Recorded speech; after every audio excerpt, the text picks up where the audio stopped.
atawekeza, kwa maana ya kwamba anawekeza vitu ambavyo vinaweza kufanya kuishi lile kusudi. Ndio maana Daudi anasema, nafsi yangu muhimidi Bwana, na vyote vilivyomo ndani yako vilihimidi jina lake. Vyote. Vitu gani hivyo? Mpaka na vipaji. Vitu gani hivyo? Uelewa wako, hali ya hisia ya upendo wako, yani vyote vilihimidi jina lake. Vyote ambavyo vimetengenezwa ndani ya ufahamu. Nafsi imebeba vitu vingi, lakini vitu vikuu ufahamu. Imebeba akili, utashi, imebeba utashi, imebeba hisia, imebeba akili, imebeba akili. Kwa vyote hivyo vilihimidi, yani vilete kwenye kusudi la kumwabudu, la kumtukuza yeye, la kumhimidi yeye, la kutangaza ukuu wake, virudi kwenye kusudi. Kwa hivyo hizo ni nyenzo. Okay. Kila tunachokipata hizi ni nyenzo. Fedha ni nyenzo, kazi ni nyenzo. Uko pale kumwakilisha Mungu abudiwe, tukuzwe. Ndio maana kina Danieli kila walipopita waliacha harufu, waliacha moshi wa kusema abudiwe Mungu wa kina Danieli. Okay. Yes. Kwa hiyo ilikuwa ni nyenzo. Ilikuwa ni nyenzo. Yes. Ya, muda unatukimbiza hapo Pastor Boniface, lakini kwa nataka kujua tunafanyaje sasa tunapogundua kwamba tuko nje ya kusudi la Mungu. Tunafanyaje? Mahali popote ukigundua uko nje ya mstari, ukaeleweshwa mstari, ni kurudi kwenye mstari. Yes, ni kurudi kwenye mstari. Watu wajifunze, wasipange tu wakadhani ni rahisi kufanikiwa badala ya bila kuzingatia vitu sahihi vinavyotakiwa kuzingatiwa. Hapana. Warudi wajue kwamba mimi hasa nipo duniani kufanya nini? Mimi nimetengenezwa, nimeumbwa ili niwe nani? Tujipambanue. Yes, tujipambanue. Hata kama Mungu amewekeza vitu vingi, kuna vitu vikuu ambavyo utashangaa hivi ni vikuu, hivi vingine ni vinavyowezesha kile kikuu. Vile vinavyowezesha kile kikuu. Kwa mtu arudi kwenye njia, arudi kwenye mpango. Watu wanasafa kwa sababu yuko huku ambako siko, kwa hana neema, kwa anasafa. Arudi kwenye kusudi. Yeye hasa ameumbwa ni mhubiri, yeye hasa ni nani? Ni mwalimu. Mungu amekutuma muwakilishe Mungu katika eneo hilo. Ni mwalimu. Ni nani hasa? Ametuma kuimba. Mungu amekutuma hapo. Kama ni hapo, basi anataka Mungu abudiwe kupitia hizo nyenzo za kipawa cha uimbaji hapo. Urudi hapo. Acha kukimbia kwenye uchungaji wakati wewe ni muimbaji. Kuna radha itakosekana. Kuna kitu kitapotea. Rudi hapo. Kaa hapo. Na utaona ukifanikiwa katika maisha yako. Ndio maana Daudi anasema, Biblia inasema Daudi akisha litumikia kusudi la Bwana, shauri la Bwana alilala.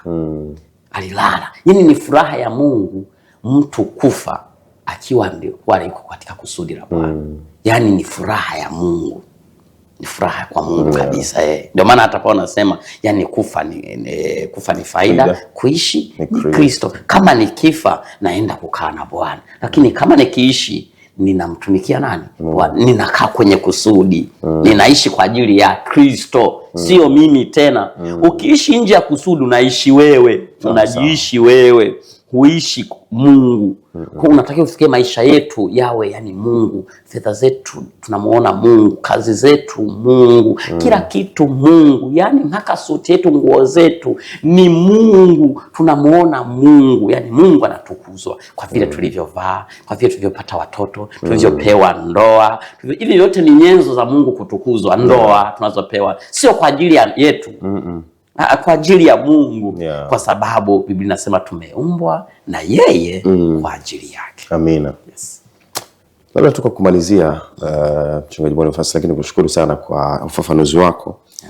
Na bila shaka mtazamaji ambaye alikuwa akitufuatilia moja kwa moja either kwa YouTube, lakini pia alikuwa yuko hapo nyumbani kama sio yeye na wenzake akifuatilia mjadala huu ambao tukizungumza kwa pamoja. Labda utakuwa na ushuhuda wowote kwa maana ya wako mwenyewe au mtu mwingine ambaye either aliishi katika kusudi au haliishi nje ya kusudi? Kwanza mimi mwenyewe nilikuwa na option nyingi za kufanya kwenye maisha mpaka sasa unavyozungumza. Yes, mpaka sasa. Na watu walipiga kelele waliposikia naenda kusoma habari ya mambo ya utumishi.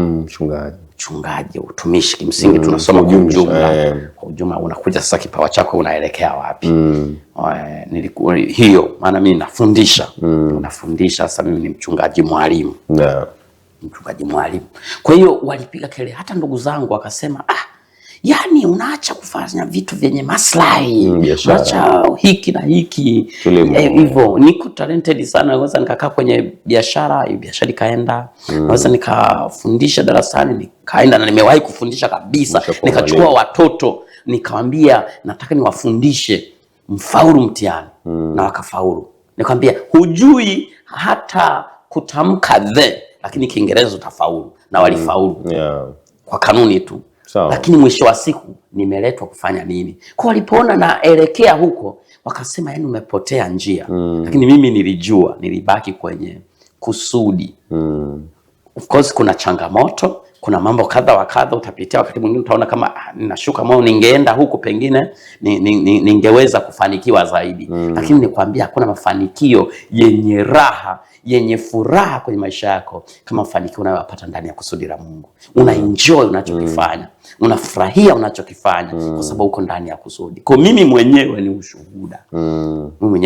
Kwa hiyo nikaamua kwenda huko, na kule nikiwa kule nikasoma theology nikajua. Baada ya hapo yani kwa sababu ya niko ndani ya kusudi, Mungu alinionyesha kitu kingine cha kusoma, kwamba unaposoma theology hebu soma na counseling. Kwa sababu utadili na watu. Wewe siku zote nakuleta kwa ajili ya watu wafanikiwe mikononi mwako.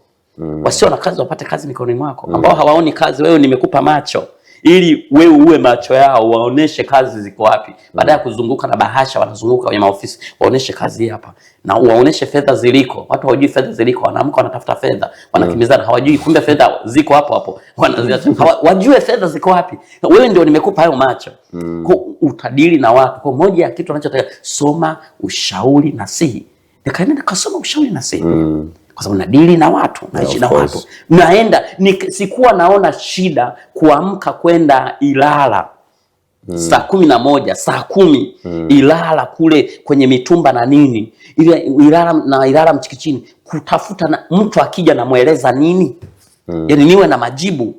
Sio tu namuombea, nina majibu ya kumuonesha unaweza kufanya hiki. Kwa nini niende pale? Kwa nini naenda kule kwenye mitumba? Nafanya hivi, nazunguka, okay, kumbe wanafanya hivi. Kule Ilala wanaokujua kule kwenye mitumba, yani ni joto kali, ni nini kule, ni vurugu. Lakini naenda pastor, lakini naenda kule nimevaa kawaida, naenda kule nafanya utafiti ili niwe na majibu ya watu. Sasa mimi nimeweka kuwa majibu ya watu. Nipo yani kuwa majibu. Watu wanapofika niwape majibu. Kwa mtu ni wakati mwingine kuona muombea mapepo, wakati mwingine mapepo watu wanawafunga eti hawezi kufanya kazi, yanamzuia. Kumbe ile ndio kusudi. Hawezi kufanya biashara. Na muombea au binti fani kana muombea, na mwambia sasa nakupeleka sokoni mwenyewe. Twende. Anaweweseka kwa jina la Yesu, leo utafanya biashara. Anaenda mpaka leo, anaenda mpaka China. Kutoka chini kabisa mtaji wa 20,000. Lakini hiyo nilipata wapi? Kwa sababu nilienda. Niko ndani ya kusudi, sikuona shida. Unapokuwa ndani ya kusudi huoni tatizo kufanya kitu hiki na hiki, wala huoni kwamba utu wangu si umepungua, mimi ni pastor, mazingira na kafanyaje.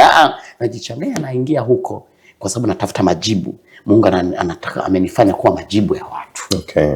Yes.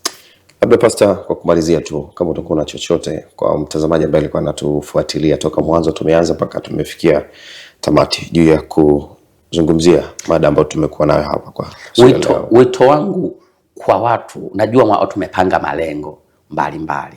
Ukiwa mahali popote, ikiwa ni malengo ya kikanisa, kiofisi, whatever, vyovyote vile, malengo ya kimasomo, malengo yote ulionao, malengo yako juu ya familia, hakikisha yana uhusiano na kusudi la kuwepo kwako wewe duniani.